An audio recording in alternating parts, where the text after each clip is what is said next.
사도신경으로 신앙을 고백하시겠습니다. 전능하사 천지를 만드신 하나님 아버지를 내가 믿사오며 그 외아들 우리 주 예수 그리스도를 믿사오니 이는 성령으로 잉태하사 동정녀 마리아에게 나시고 본디오 빌라도에게 고난을 받으사 십자가에 못 박혀 죽으시고 장사한 지 사흘 만에 죽은 자 가운데서 다시 살아나시며 하늘에 오르사 전능하신 하나님 우편에 앉아 계시다가 저희로서 산 자와 죽은 자를 심판하러 오시리라.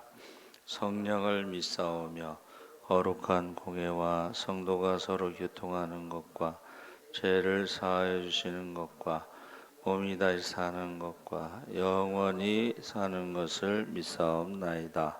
아멘. 찬송가 212장 찬송하시겠습니다.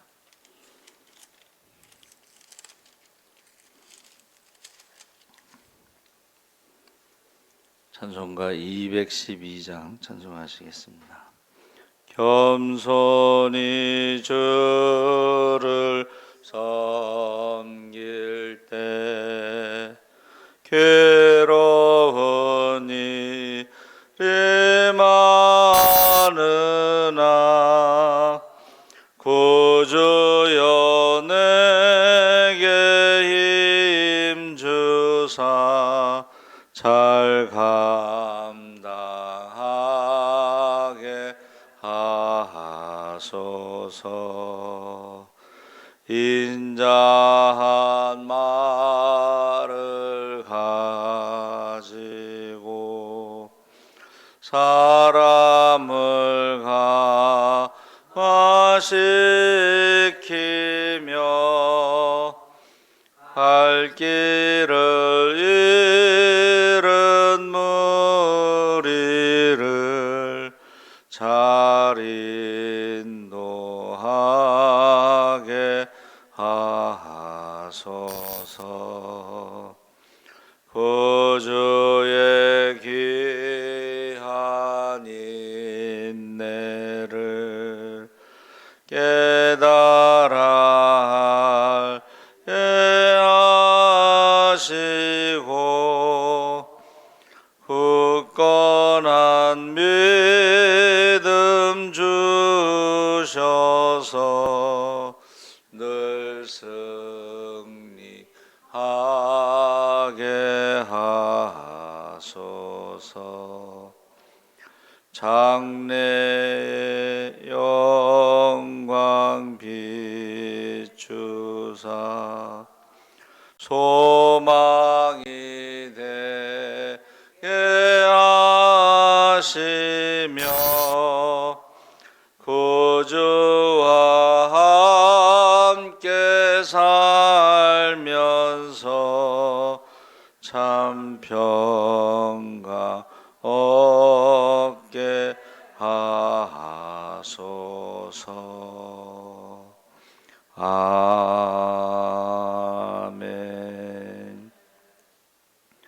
하나님 말씀 누가복음 14장 7절에서 11절 말씀을 보겠습니다. 신약성경 119쪽에 있습니다. 누가복음 14장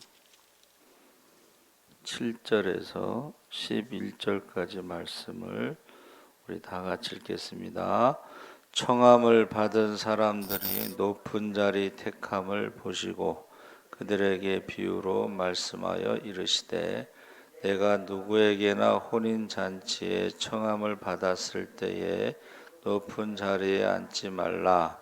그렇지 않으면 너보다 더 높은 사람이 청함을 받은 경우에 너와 그를 청한 자가 와서 너더러 이 사람에게 자리를 내주라 하리니 그때 내가 부끄러워 끝자리로 가게 되리라. 청함을 받았을 때에 차라리 가서 끝자리에 앉으라. 그러면 너를 청한 자가 와서 너더러 버시어 올라 앉으라 하리니 그때에야 함께 앉은 모든 사람 앞에서 영광이 있으리라. 무릇 자기를 높이는 자는 낮아지고 자리를 낮추는 자는 높아지리라. 아멘. 할렐루야. 네, 좋은 아침입니다. 잘 오셨습니다. 감사합니다.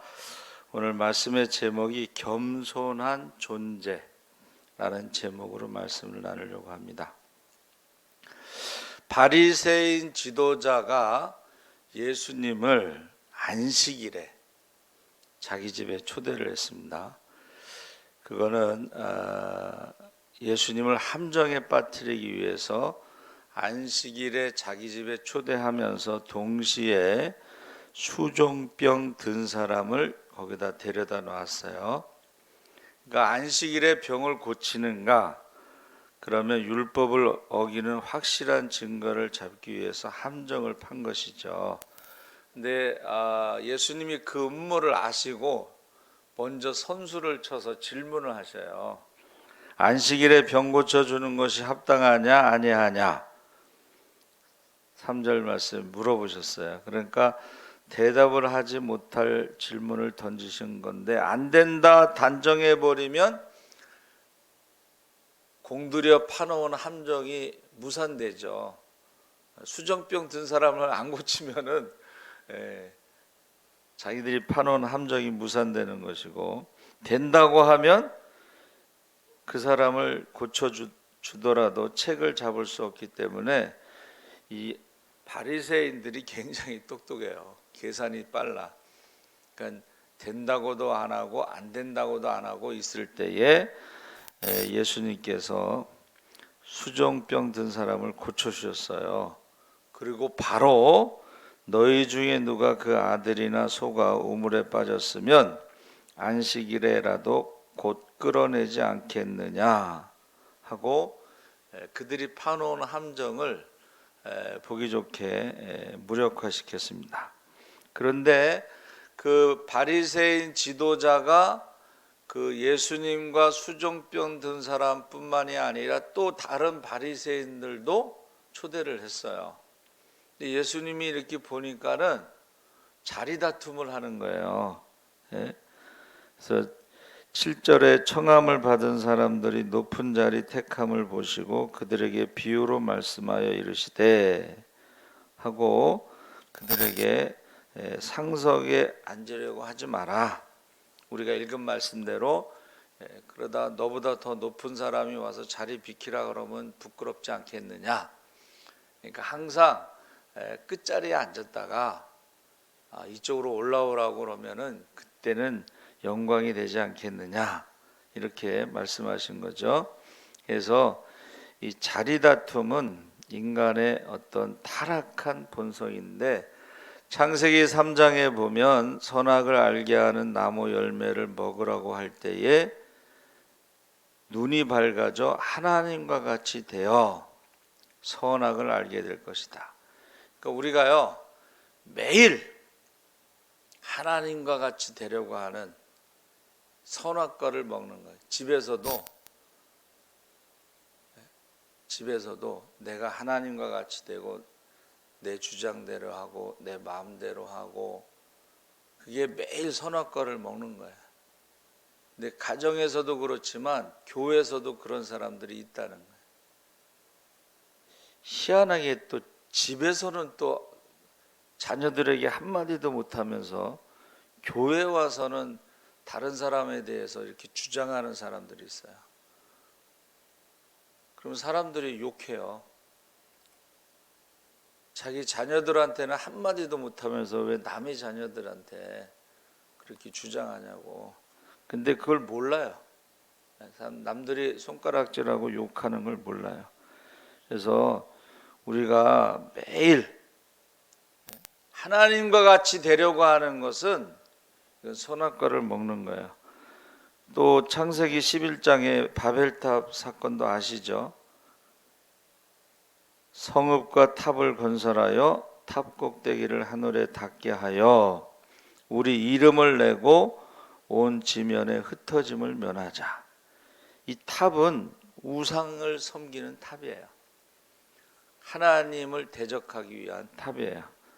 그러니까 오늘날 한국 교회가 바벨탑 교회, 우리 이름을 내고 세계에서 제일 큰 교회, 우리나라에 다 있죠. 그리고 흩어짐을 면하자. 그래서 한국 교회가 바벨탑 교회인데 하나님께서 언어를 혼잡하게 해서 흩어지게 하셨잖아요. 그러니까 똑같이 지금 교회 안에서도 목사들 가운데서도 언어가 혼잡해. 이 무슨 말이냐면 비대면 예배를 드려야 된다고 주장하는 사람들도 있고 대면 예배를 드려야 된다고 주장하는 사람들도 있어요. 이게 언어가 혼잡해지는 거예요. 그리고 성경이 없는 얘기를 막 하는 거예요. 그래서 이 교만은 가르치지 않아도 사람들이 스스로 높은 자리에 앉으려고 하는, 가르치지 않아도 권력에 대한 갑질이 생겨난다. 그래서 우리 여자 배구의 그 흥국생명의 쌍둥이 선수가요, 선배 선수와의 갈등에 피해자 행사를 하다가 과거 자기들의 학교 폭력의 가해자임이 드러나서 무기한 출전 정지와 국가대표 자격을 박탈당하는 징계를 받았어요. 근데 김연경 선수를 잡으려고 하다가 자기네들의 그 학교 폭력이 드러난 거예요.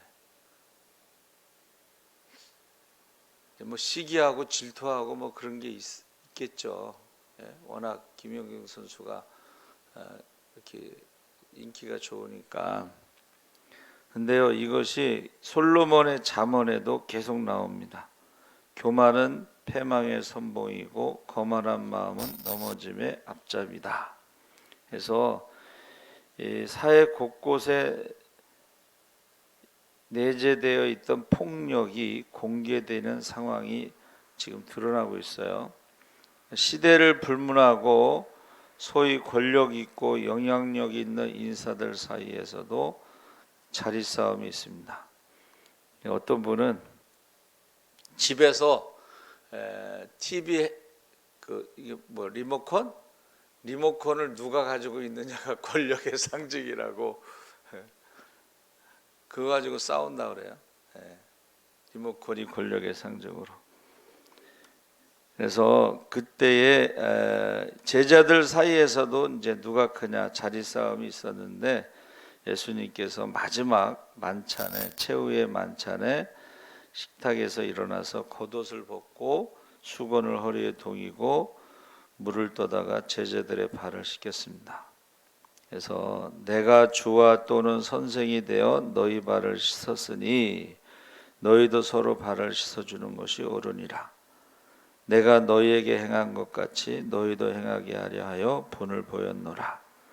그래서 마지막 수업이라고 그래서 제가 예수님이 마지막 수업 제자들을 가르친 게 겸손과 섬김을 가르치시고 본을 보여주셨습니다. 그래서 지금 바리새인들이 서로 상석에 앉으려고 자리 다툼을 벌이는 것은 보기 안 좋은데 비유를 들어서 누구에게나 혼인잔치에 청함을 받았을 때 높은 자리에 앉지 말라. 그래서 비유를 들어서 말씀하셨습니다. 그런데 청함을 받았을 때에 차라리 가서 끝자리에 앉으라. 이게요, 잠언 25장 6절 7절에도 나옵니다. 왕 앞에서 스스로 높은 채 하지 말며 대인들의 자리에 서지 말라.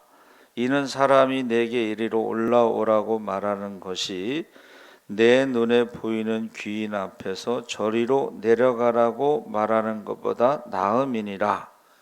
그러니까 솔로몬의 잠언 25장에 나오는 말씀을 바리새인들도 잘 알고 있었어요. 근데 머리로만 알고 있었지 실천하지 않았다는 것입니다. 그래서 행함이 없는 믿음이 죽은 믿음이듯이 실천하지 않는 지식은 죽은 지식입니다. 아무 쓸모없는 지식입니다. 그래서 이 예수님이 말씀하신 게 이 바리새인들이요, 사람들에게 보이려고 외식하는 겸손한 척하는 행동이 아니라 겸손한 존재가 되라. 우리가 하나님 앞에서 겸손한 행동이 아니라 겸손한 존재가 되라. 겸손한 행동은 이게 사람들에게 보이려고 척할 수가 있잖아요, 그렇죠? 근데 겸손한 존재가 되기 위해서는 하나님 앞에서 자신에 대해서 바르게 인식할 때 가능하다 그랬는데, 이 말은 우리가 하나님의 은혜가 아니면 죽을 수밖에 없는 존재라는 것을 늘 생각하는 거예요. 그래서 사도 바울도 예수님 만나기 전에 의로운 존재, 자랑스러운 존재, 그가 빌립보서 3장 4절 9절에 뭐라 그랬습니까?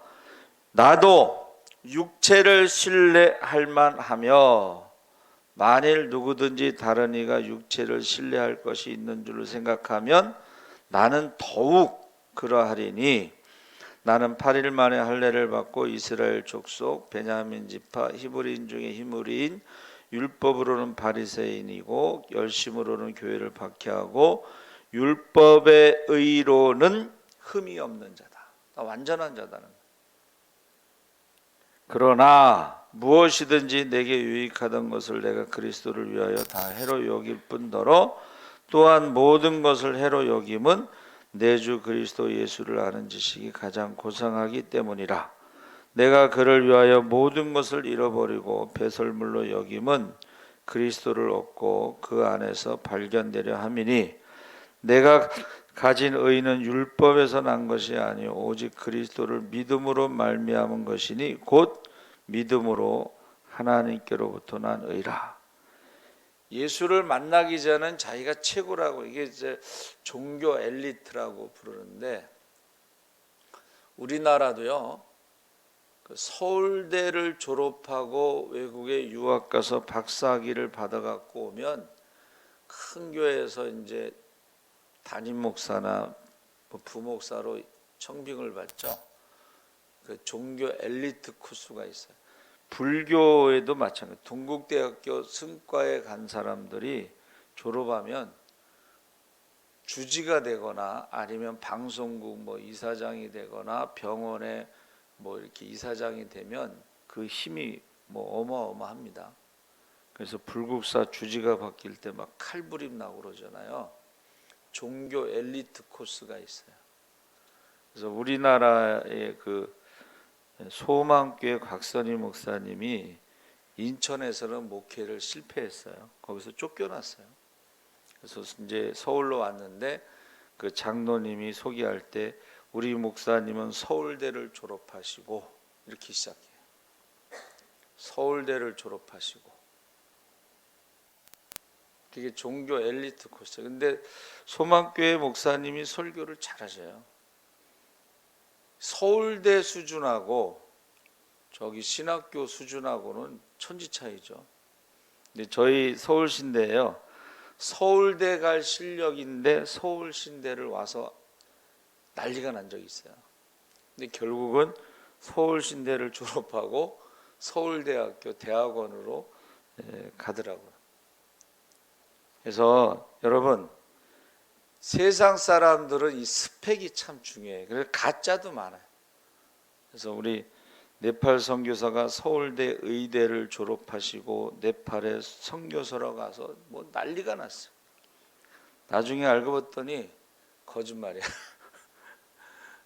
고등학교 졸업하고 서울대 의대를 졸업했다고 거짓말한 거예요. 그게 드러났어요.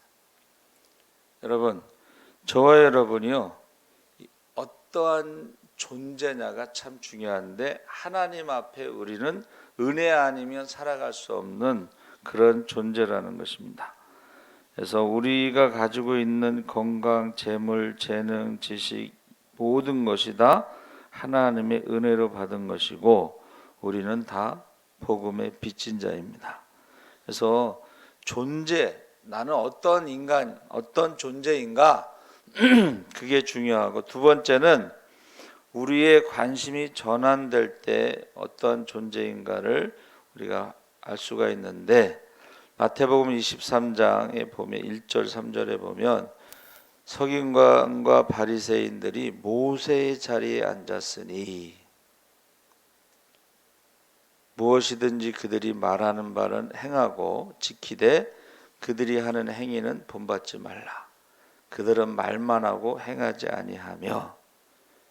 이게 모세의 자리가 모세는 이스라엘 백성들에게 하나님과 같은 존재인데 그 자리를 바리새인과 서기관들이 앉아서 모든 권력을 특혜를 누린다는 거예요.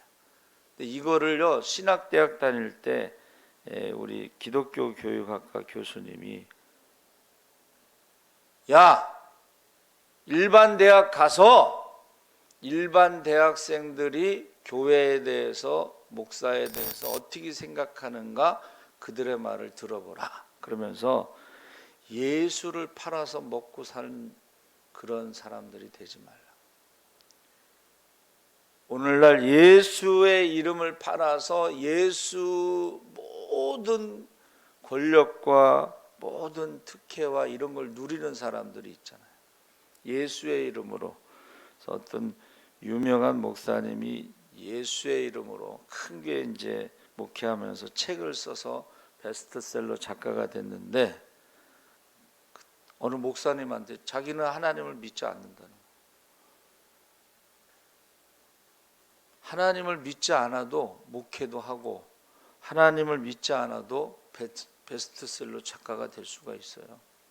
그 존재, 어떠한 존재, 하나님 앞에 우리가 모세의 자리에 앉아서 예수의 이름을 팔아먹으면서 그렇게 살아가고 있지 않느냐. 그래서 우리는 자리에 관심을 접고 사명이 무엇인가. 로마서 14장 8절에 우리가 살아도 주를 위하여 살고 죽어도 주를 위하여 죽나니 그러므로 사나 죽으나 우리가 주의 것이로다. 여러분 역전의 때가 온다 그랬어요. 그게 무슨 말이냐면 상석이든 말석이든 높아지고 낮아지는 것이든 결정하시는 분은 하나님이 하신다. 그러니까 예수님의 세베대의 아들 야고보와 요한에 대해서 하나는 오른쪽 하나는 왼쪽, 그때 예수님께서 나의 마시는 잔 나의 받는 세례를 받겠느냐 하면서 그 다음에 뭐라고 말씀하셨냐면 그 자리는 하나님이 결정하시는 거다. 내가 주는 게 아니고 오른쪽이든 왼쪽이든 하나님이 여러분 상석이든 말석이든 그것은 하나님이 결정하시는 거예요. 할렐루야. 한나가 사무엘상 2장 6절 7절에 여호와는 죽이기도 하시고 살리기도 하시며 수월에 내리기도 하시고 거기에서 올리기도 하시는도다. 여호와는 가난하게도 하시고 부하게도 하시며 낮추기도 하시고 높이기도 하시는도다. 하나님이 결정하시는. 그런데 하나님은 겸손한 사람을 높여주신다고 그랬죠. 두 번째는 높은 자와 낮은 자가 결정되는 때, 결정하시는 분은 하나님이시고 결정하는 때는 최후의 심판 때, 마지막 때에 결정이 되는 거지 이 땅에서 자리가 하나님 나라의 자리로 이어지는 것은 아니라는 거예요. 이 땅에서는 막 높아진 사람들이 있는데 세례 요한이 여자가 낳은 자 중에 가장 큰 자라고 해도 천국에서 가장 작은 자보다 작다라고 그랬잖아요. 하나님 나라와 이 세상은 하늘과 땅 차이예요. 여기서 최고라고 해도 하나님 나라에서는 작은 자가 보다 더 작다고 그랬죠. 저희 선배님이 그런 설교를 이제 했어요. 심판 뭐 이런 거. 어떤 은퇴한 목사님이 보자기에다 돈을 싸갖고 왔어요. 이게 뭐냐 그랬더니 자네 말대로라면 나는 지옥에 갈 수밖에 없다고. 총회장을 지내신 분인데 세상에서 너무 높아져가지고 자네 말대로라면 난 지옥에 갈 수밖에 없다고 총회장 하면서 돈을 많이 걷어들이셨나 보지. 그 돈 보따리를 싸갖고 회개하러 왔다는 거예요. 여러분 이 세상에서 자리가 하나님 나라의 자리를 결정하는 게 아니라는 거예요. 결정하시는 분은 하나님이시고 그 자리는 마지막 심판 때에 정해지는 것이에요. 그러니까 우리가 하나님과 같이 되려고 하지 마세요. 아침에 눈만 뜨면 집에서 왕노릇 하려고 그러고 교회에서 왕노릇하려고 그러고 굉장히 그것은 교만한 것이고 위험한 것입니다. 그래서 이 겸손이라고 하는 아나와라는 게 5번 나와요, 구약에. 그래서 겸손은 종기의 앞잡이다. 겸손은 재물과 영광과 생명이다. 겸손은 분노의 날에 승리를 얻으리라. 그래서 겸손이라는 말이요, 달안하다, 사양하다, 순종하다, 뭐 감하다 이런 뜻이 있는데, 이것은 사무엘상 10장 20절 24절에 사무엘이 이에 이스라엘 모든 지파를 가까이 오게 하였더니 베냐민 지파가 뽑혔고, 베냐민 지파를 그 가족대로 가까이 오게 하였더니 마드리의 가족이 뽑혔고, 그 중에서 기스의 아들 사울이 뽑혔으나 그를 찾아도 만나지 못한지라. 그러므로 그들이 또 여호와께 묻되 그 사람이 여기 있나이까? 여호와께서 대답하시되 그가 행구 물건 더미 사이에 숨었느니라. 사울이 이렇게 숨어 있는 모습이 겸손하다 이런 뜻이에요, 한문으로는. 그리고 하나님 앞에 아나와라고 하는 겸손은 그가 영적인 눈이 열려서 하나님 앞에 기도, 중보기도 하는 것입니다. 소망을 가지고 중보기. 그러니까 기도하지 않으면 교만한 거예요. 기도하는 것이 겸손한 거예요. 그래서 사무엘이 나 기도를 쉬는 죄를 범치 않겠다. 이 말은 나는 하나님 앞에 교만하지 않겠다. 하나님 앞에 기도를 쉬는 죄를 범치 않겠다. 하나님 앞에 교만하지 않겠다. 그런 뜻이죠. 그래서 저와 여러분이 이 세상에 자리 싸움하는데 이거는 하나님이 기뻐하시는 게 아니에요. 그냥 교만한 거죠. 하나님 나라에서는 섬기는 자가 큰 자다, 겸손한 자가 큰 자다. 그 자리는 하나님이 결정하신다 그랬어요. 그래서 여러분 오늘도 먼저 그의 나라와 그 일을 구하면 이 모든 것을 더하시는 기도의 비밀 가운데 특별히 한 영혼 한 영혼을 품고 기도하시기를 주의 이름으로 축원합니다. 아멘. 살아계신 하나님 아버지, 겸손한 존재는 하나님의 은혜가 아니면 우리가 죽을 수밖에 없는 그것을 알게 하시고, 아버지 하나님, 우리가 하나님 앞에 사람들에게 보이려고 하는 겸손한 행위, 위선, 외식이 아니라 겸손한 존재로 은혜 아니면 살아갈 수가 없습니다. 은혜 아니면 살아갈 수가 없습니다. 하나님 앞에 늘 기도하게 하여 주시옵소서. 우리가 자리 싸움을 할 것이 아니라 사명을 따라